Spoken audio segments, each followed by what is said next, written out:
menulis begini, bahwa kalau hari ini pun Yesus datang, saya masih menanam akar. Itu jadi maksudnya itu begini, bahwa sebenarnya kedatangan Kristus yang kedua kali itu jangan kita fokus, ya. Itu udah pasti kok, itu udah pasti, sehingga dia mau mengatakan dia datang kita tidak pernah tahu, tapi pekerjaan kita adalah menanam akar. Itu kira-kira maksud daripada Martin Luther seperti itu. Hari ini saya memilih judul Mesias. Mesias artinya diurapi. Itu saya ambil dari Matius 16 ayatnya yang ke-16, yang di sana Yesus bertanya kepada murid-muridnya saat itu, kamu tahu aku ini siapa? Simon Petrus menjawab, engkau adalah Mesias, anak Allah yang hidup. Ini sebenarnya suatu pengakuan dari Simon Petrus bahwa Mesias artinya yang diurapi. Sekaligus Petrus mau mengatakan bahwa engkau adalah Kristus. Sama artinya yang diurapi. Hari ini saya membawa khotbah dari Injil Matius. Banyak sekali yang diambil dari Injil Matius. Dan saudara-saudara tahu Matius itu artinya apa? Pemberian Allah. Itu Matius. Nah, kalau kita mengikuti khotbah-khotbah yang disampaikan oleh siapa saja pengkhotbah pendeta, jarang sekali mereka berkhotbah tentang leluhur atau silsilah daripada Tuhan Yesus. Padahal itu ada di Matius pasal 1 ayat yang pertama sampai dengan 17.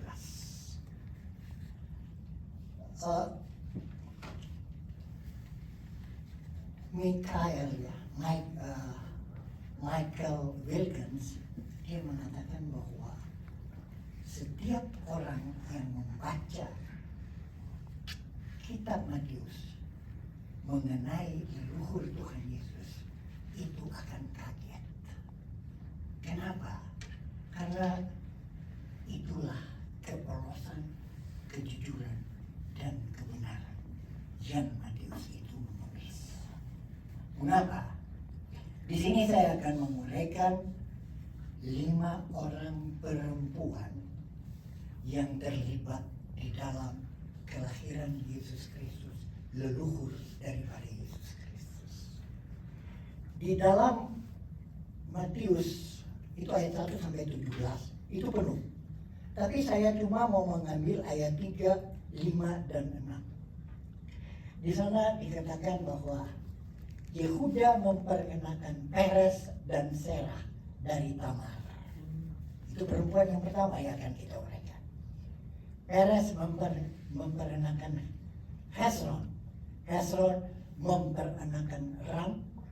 Salmon memperanakan Boas. Itu pun dari Rahab. Perempuan kedua yang akan kita bahas. Kemudian Obed memperanakan Esai. Esai memperanakan Raja Daud. Daud memperkenakan Salomo. Itu dari Batseba. Tapi ini perempuan yang keempat. Yang ketiga adalah Rut. Karena nanti Rut akan kawin dengan Boas, anak daripada Rahab. Kita mulai dengan Tamar. Tamar itu adalah seorang perempuan Kanaan yang menikah dengan 2 anak daripada Yehuda. Dia menikah lelaki yang pertama pada saat menikah belum punya anak, meninggal. Kemudian Yehuda memberikan anak laki-lakinya yang kedua yang menikah lagi dengan Tamar. Demikian pun demikian, mati suaminya, anak laki-lakinya mati, tetapi belum punya keturunan. Yehuda berjanji akan memberikan anak laki-lakinya yang ketiga kepada Tamar. Tapi di dalam perjalanan Yehuda berubah pikiran. Kenapa? Karena Yehuda menganggap bahwa Tamar ini membawa sial, sehingga kedua anak laki-lakinya mati. Jadi Yehuda mendelay. Tapi Tamar tidak tinggal diam. Biasanya di bangsa Israel itu kalau ada panen itu selalu ada pesta gitu. Nah, di sini Tamar mengambil keputusan ini ya, untuk apa? Menyamar sebagai penghibur atau pelacur untuk tidur bersama-sama dengan Yehuda. Maka itu peristiwa terjadi. Dia tidur bersama-sama dengan Yehuda. Tetapi sebelum berpisah, Tamar meminta tanda daripada Yehuda. Yehuda memberikan Tamar. Yehuda ini adalah anak keempat, ya, Ruben, Simon, Lewi, Yuda, anak yang keempat. Nah, tidak berselang lama Tamar hamil. Nah, Tamar hamil, Yehuda mau membunuh Tamar.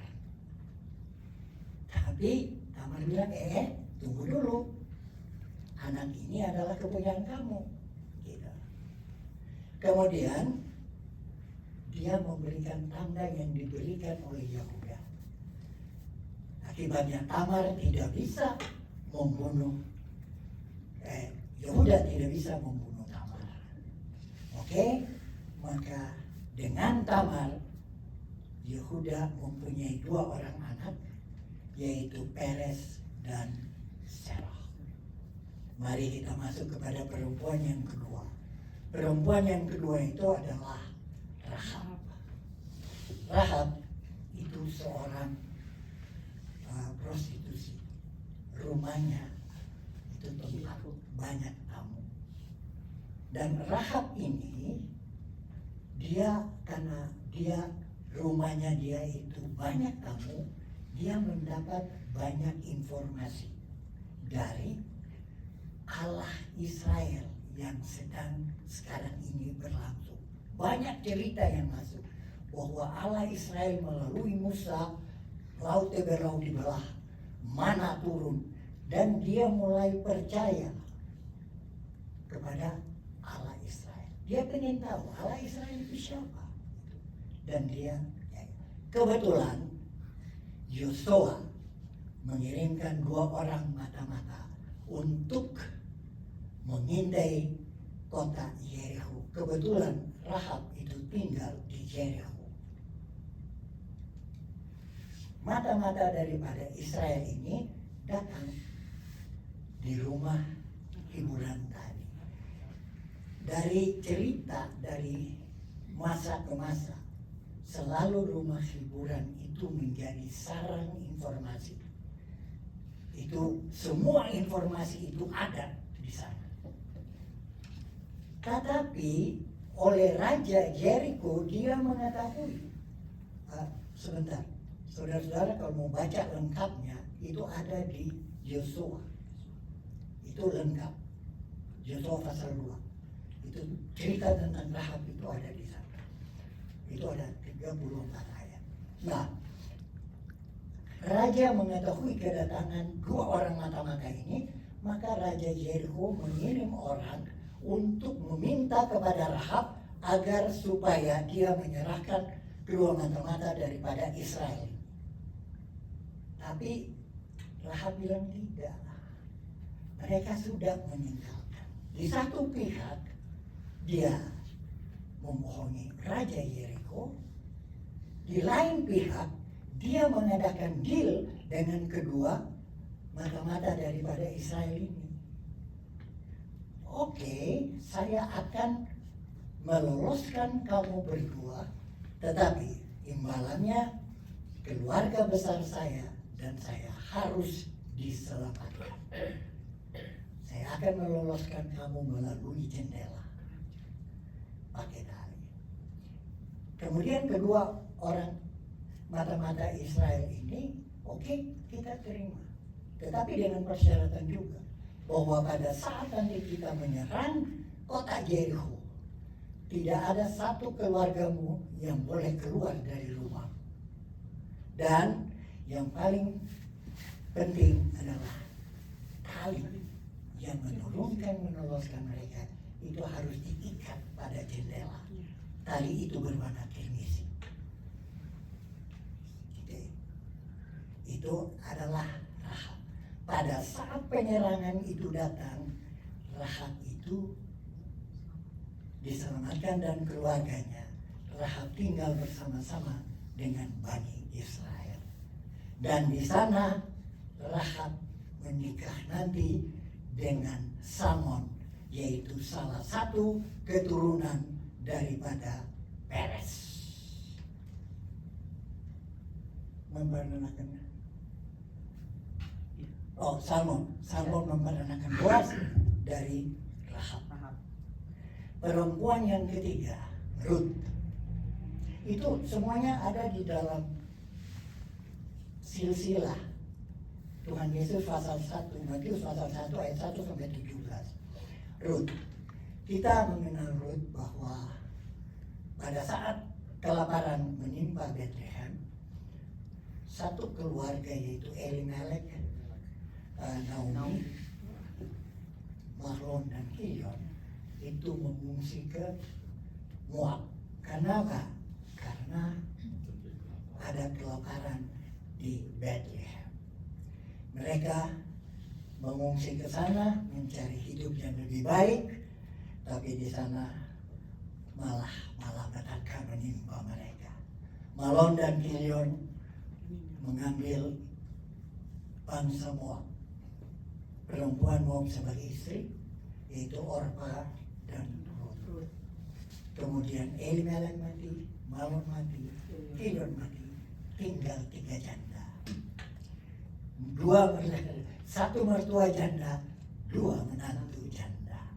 Maka saya membuat satu note di sini bahwa bangsa Moab itu dianggap oleh bangsa Israel sebagai bangsa yang berdosa. Kenapa? Karena bangsa Moab adalah keturunan daripada Lot.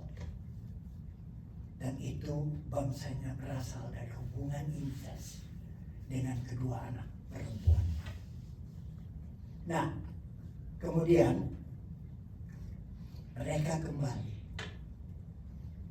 Naomi berpikir sudah saatnya saya harus kembali lagi ke Bethlehem karena keadaan sudah reda. Tapi kedua menantu ini tetap mau mengikuti Naomi. Tapi Naomi bilang, pulang, saya sudah tidak punya anak laki-laki. Maka Orpa pergi meninggalkan, kembali ke bangsanya. Tetapi Ruth tetap mengikuti Naomi. Tolong Ruth 1 ayat 16 dan 17. Tetapi kata Ruth, janganlah desak aku meninggalkan engkau dan pulang dengan tidak mengikuti engkau. Sebab kemana engkau pergi, ke situ jugalah aku pergi. Dan di mana engkau bermalam, di situ jugalah aku bermalam. Bangsamu lah bangsaku dan Allahmu adalah Allahku. Di mana engkau mati, aku pun mati di sana, dan di sanalah aku dikuburkan. Di sanalah aku dikuburkan. Beginilah kiranya Tuhan menghukum aku, bahkan lebih daripada itu, jikalau sesuatu apapun yang memisahkan aku dari Engkau selain daripada maut. Saudara-saudara, ayat ini persis seperti ikrar perkawinan ya di muka pendeta. Mungkin kadang-kadang ya ada yang bisa berkhotbah tentang ayat ini untuk ya pernikahan gitu. Ini hanya maut yang memisahkan kita gitu katanya. Itu Ruth. Dan Ruth mengikuti Naomi sampai di Bethlehem. Naomi bilang, ganti nama saya ada Mara, pahit. Dan Ruth menikah dengan Boaz. Boaz adalah anak daripada Salmon, adalah anak daripada keturunan Perez yang menikah dengan Boaz adalah anak Salmon yang menikah dengan Rahab. Lalu Ruth menikah dengan Boaz. Boaz mempunyai anak Obed. Obed mempunyai anak Isai, dan Isai mempunyai anak Daud. Kemudian perempuan yang keempat adalah Batseba. Itu dikenal sebagai perempuan penggoda. Karena dia tuh sudah tahu waktu-waktu di mana Daud tuh beristirahat yang di loteng yang lebih tinggi. Masa dia udah tahu jamnya, dia mandi gitu loh. Daud lihat gitu. Nah, itu sebagian daripada teolog mengatakan bahwa dia adalah wanita penggoda. Terserah apa yang mereka mau mengatakan, tetapi dari dialah terbit Kristus. Saudara-saudara, perempuan yang kelima, yaitu Maria, itu akan saya tutup di khotbah ini. Mari saudara-saudara, kita masuk di dalam nyanyian Maria. Nyanyian Maria itu di Lukas 1. Tolong ayat 46, 47, 51 sampai dengan 53. Lalu kata Maria, jiwaku memuliakan Tuhan dan hatiku bergembira karena Allah juru selamatku. Dia memperlihatkan, kemudian 51 dan 53. Saudara-saudara, dia memperlihatkan kuasanya dengan perbuatan tangannya dan mencerai-beraikan orang-orang yang congkak hatinya. Ia menurunkan orang-orang yang berkuasa dari tahtanya dan meninggikan orang-orang yang rendah. Ia melimpahkan segala yang baik kepada orang yang lapar dan menyuruh orang yang kaya pergi dengan tangan kosong.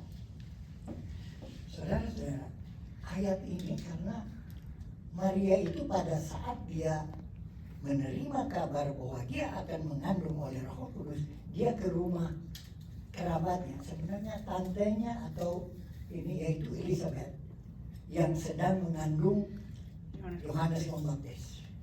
Itu sudah 6 bulan. Nah di sana mereka dua tuh bercerita, dia tinggal beberapa hari di sana, dia begitu bergembira, lalu timbullah nyanyian Maria. Kenapa? Pemahaman Maria bukan saja Allah Maha Kuasa dan patut dipuji, tetapi dia penuh dengan kemurahan dan dia menaruh perhatian khusus kepada orang-orang miskin. Saudara, di dalam Alkitab 2103 ayat yang menulis tentang orang miskin. Tidak main-main, saudara. 2103 ayat menulis tentang orang miskin. Itu yang terjadi di sana. Betapa perhatiannya Allah mempedulikan orang-orang miskin. Orang miskin itu artinya yang hina, yang teraniaya, tertindas, dilupakan, terpenjara, dan tidak terjangkau. Itu namanya orang-orang miskin. Di sana ayat itu aja, menceraikan orang-orang yang congkak hatinya, ya, menurunkan orang-orang yang berkuasa dari tatanya, melimpahkan segala yang baik kepada orang yang lapar, kemudian menyuruh orang yang kaya pergi dengan tangan kosong dan meninggikan orang-orang yang rendah. Saudara-saudara, di dalam Natal perdana itu ada orang-orang yang terlibat di dalam kelahiran Kristus. Kalau pemberitaan kabar baik itu pertama kepada Maria dan Yusuf, fine-fine aja. Kenapa? Karena mereka yang paling bertanggung jawab atas kehidupan Yesus sebagai manusia. Maria menyerahkan rahimnya untuk tempat Yesus, dan itu wajar. Tetapi apa hubungannya berita itu harus disampaikan kepada gembala? Kemudian ada hubungan apa berita itu harus disampaikan kepada orang-orang Majus? Orang gembala tidak punya hubungan keluarga, kerabat dengan Maria. Tidak. Benar, mereka orang Yahudi. Bahkan mungkin saja Maria dan Yusuf tidak mengenal gembala. Juga orang Majus. Orang Majus itu diperkirakan berasal dari Persia atau Iran. Mereka itu bukan bangsa Yahudi. Tapi berita itu disampaikan kepada mereka melalui bintang. Jadi gembala, mengapa sampai gembala? Gembala itu ada di dalam masuk di dalam kategori nyanyian Maria. Yaitu apa? Mereka yang direndahkan. Gembala itu orang-orang yang dilupakan. Gembala itu orang-orang yang tidak dipedulikan. Gembala itu orang-orang yang tidak terjangkau. Orang-orang melupakan bahwa di dunia ini ada gembala di sana. Tidak. Kalau manusia boleh melupakan, Allah tidak. Mereka tuh hidup hanya cuma menjaga harta satu-satunya, yaitu apa? Kawanan kambing domba mereka. Tidak ada lain. Mereka membangun tenda agar supaya jangan pada saat panas jangan kepanasan, pada saat hujan jangan kehujanan, dan pada saat dingin jangan kedinginan. Itu tugas gembala. Tapi justru Allah itu pergi menyuruh malaikat, beritakan kepada mereka dulu, hari ini telah lahir bagimu juru selamat. Apa bedanya hari ini telah lahir juru selamat dengan perkataan Tuhan Yesus kepada pembunuh di sebelah kanan, hari ini engkau sertaku di dalam Firdaus. Firdaus menunjukkan kekekalan, hidup yang kekal. Begitu pula dengan gembala di badan, hari ini telah lahir bagimu juru selamat. Saudara-saudara, suatu hal yang mereka yang rendah ini yang ditinggikan, bukan tidak sampai di situ. Allah mengundang mereka duduk di dalam pesta surgawi, dan Allah mengadakan pesta surgawi di padang Efrata. Coba lihat ayat yang ke-11. Kemuliaan bagi Allah di tempat yang maha tinggi, dan damai sejahtera di bumi di antara orang-orang yang berkenan kepadanya. Gembala itu orang-orang yang berkenan kepada Allah. Duduk di dalam pesta surgawi, melihat malaikat turun naik. Sekian miliar manusia, hanya cuma mereka yang paling berbahagia. Yusuf dan Maria tidak mengalami itu, hanya cuma gembala di padang Efrata. Tidak berhenti sampai di situ. Kamu akan mendapatkan dia berbendung dengan kain lambing di kandang binatang. Mereka setelah pesta surgawi, mereka menuju kepada Bethlehem. Di sana mereka itu menyembah. Mereka itu miskin. Tidak ada persembahan yang mereka bawa.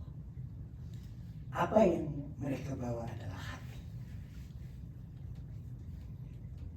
Dengan segala ketulusan, kepolosan.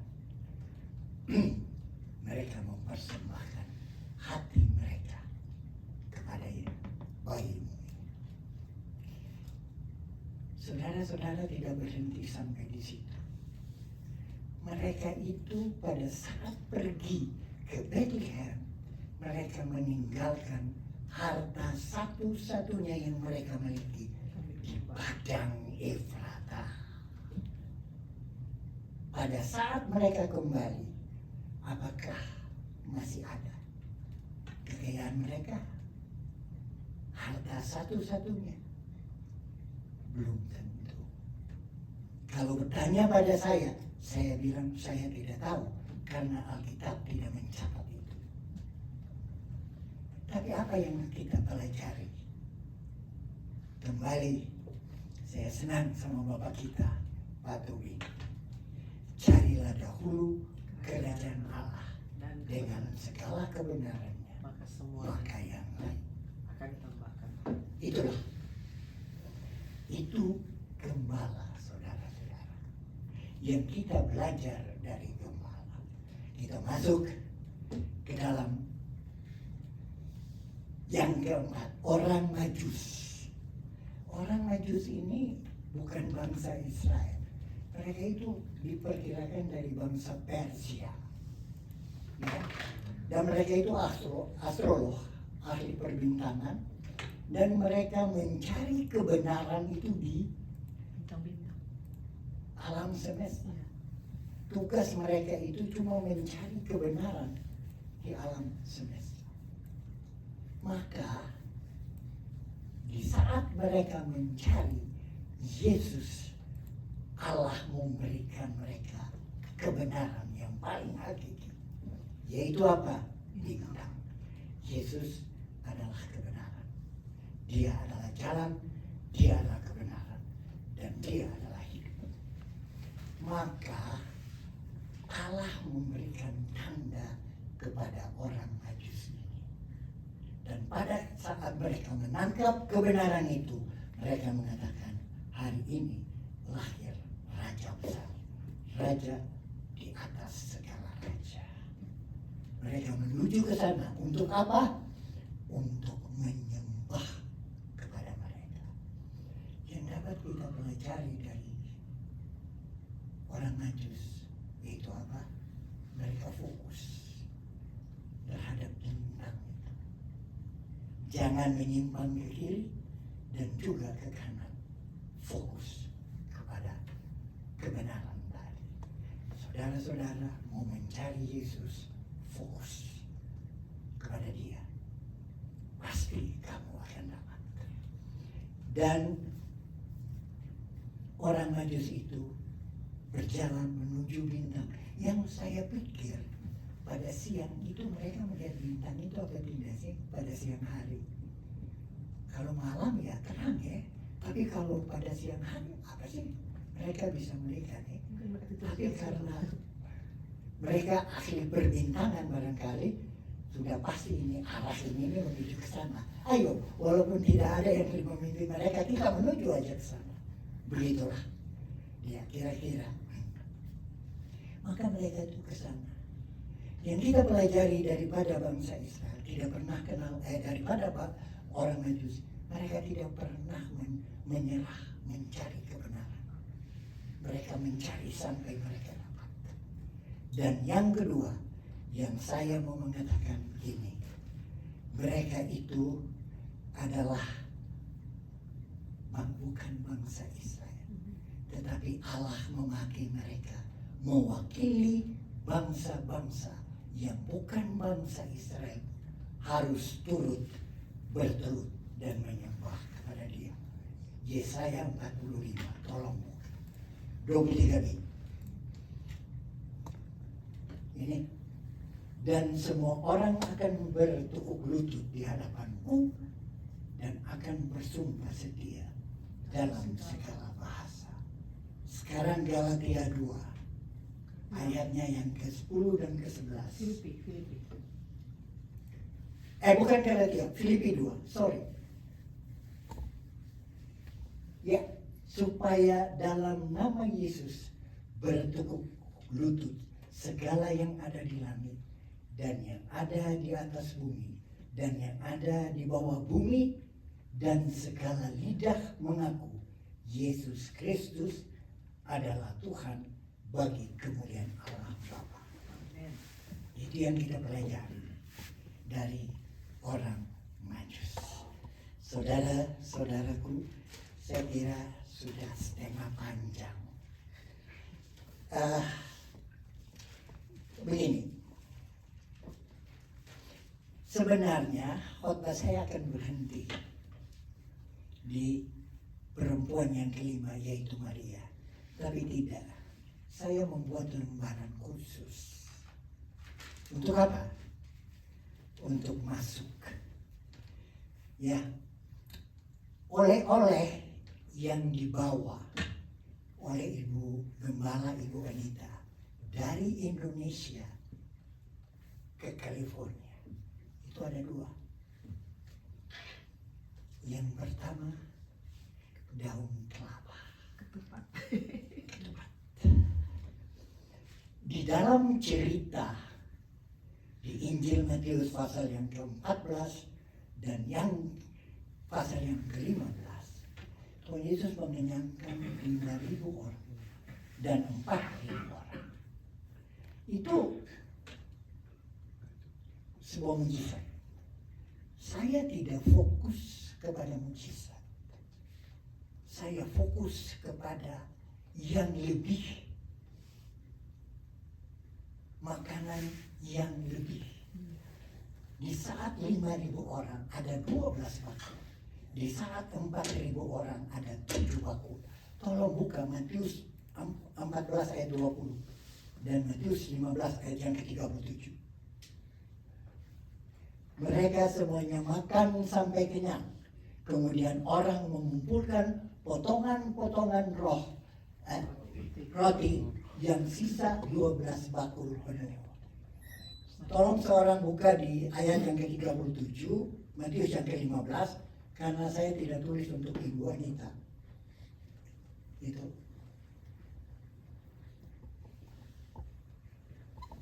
Oke. Matius berapa? 13? Matius 15 ayat yang ke-27. Tolong Ibu baca. Yang 7 bakul itu sisa. Setelah mereka semua makan kenyang. Dan mereka semuanya makan sampai kenyang. Kemudian orang mengumpulkan potongan-potongan roti yang sisa 7 bakul penuh. Oke. Yang saya fokus, yang dilebihkan.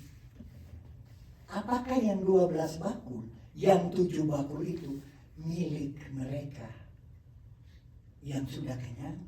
Tidak, saudara-saudara. Mereka itu sudah kenyang. Itu ada lebih 7 bakul dan 12 bakul. Untuk siapa?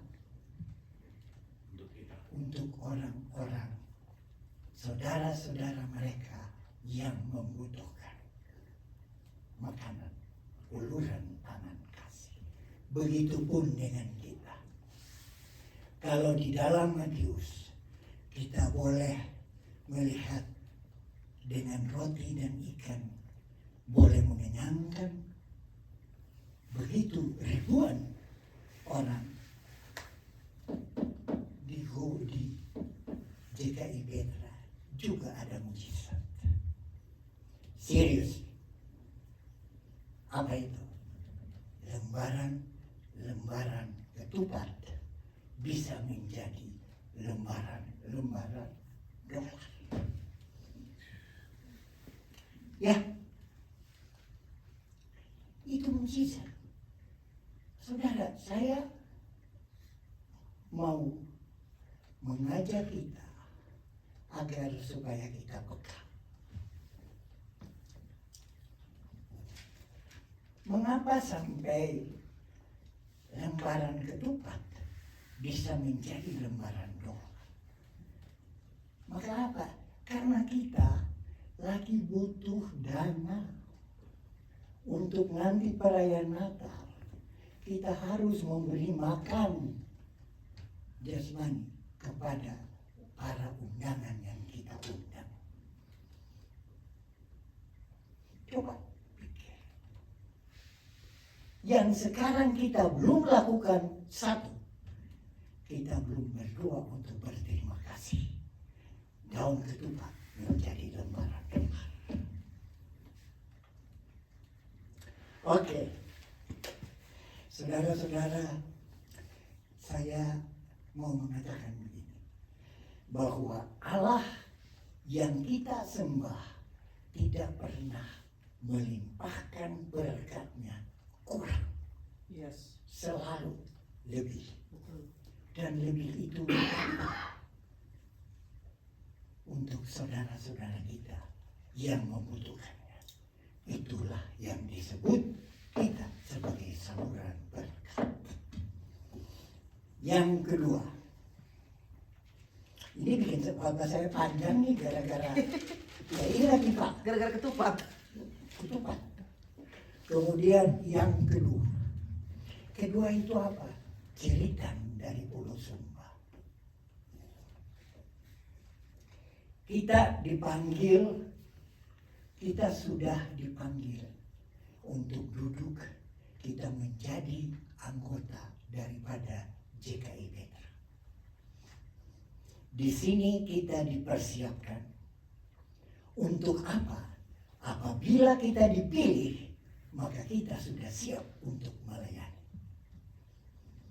Dan saudara-saudara, terjemahan daripada banyak yang terpanggil, sedikit yang terpilih, jangan salah menginterpretasi. Kita semua dipanggil. Kita dipersiapkan di sini untuk kemudian pada saat kita dipilih, kita sudah siap untuk melayani. Maka karena kita sudah siap untuk melayani, jeritan daripada saudara-saudara kita di Pulau Sumba yang dibawa sebagai oleh-oleh oleh Ibu Anita kepada kita bukan suatu kebetulan, tetapi Allah memilih kita untuk melayani mereka. Apakah kita mampu? Yes, kita mampu. Pertanyaannya cuma satu, apakah kita mau atau tidak? Itu saja. Saya mengharapkan satu, bahwa habis khotbah jangan berhenti sampai di sini. Mari kita duduk, kita berbicara tentangnya. Oke, kita masuk yang terakhir. Sebenarnya banyak yang bisa dibicarakan, tapi waktu tidak begitu leluasa. Mari kita menutup khotbah ini dengan Maria, perempuan yang kelima, yang terlibat di dalam silsilah Tuhan Yesus. Saudara-saudara, melalui Maria, nubuatan sebelumnya yang tertulis di dalam Perjanjian Lama itu digenapi mulai dari Kejadian 3 ayat 15, janji kepada Abraham di kejadian 12 ayat yang ketiga. Mika menulis di dalam Mika 5 ayat yang pertama. Itu diwujud nyatakan di Bethlehem melalui Maria. Di Bethlehem Allah membuka tirai kasih. Dan puncaknya ada kasih tadi berpuncak di Golgota.